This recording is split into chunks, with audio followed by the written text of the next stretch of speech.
Ale vieš, s niektorými ženskými to proste nevieš. A myslím s kým a kde boli a tak.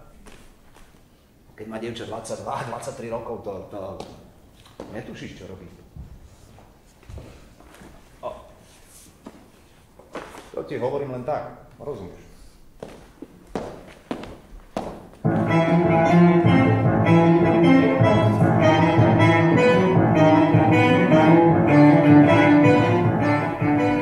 Povedz mi. Čo?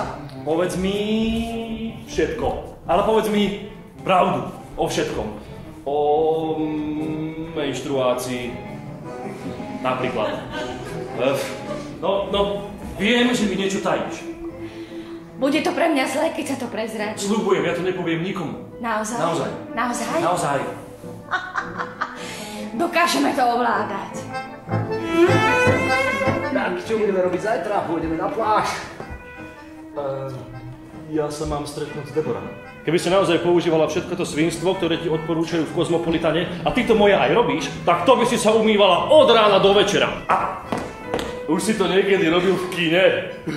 Áno, ten robil. Teda, myslím, že áno. A nepozeraj sa takto na mňa. Lebo čo?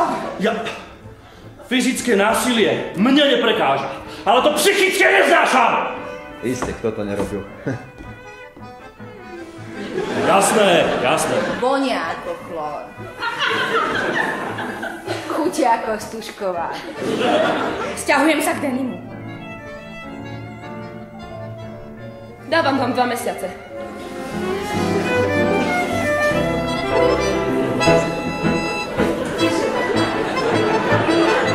No henta. Ale hentá sa podobá na Deborah. No ne, rozumieš, čo tým chcem povedať. Nie, akože čo, že je pekná? Pekná? Ha!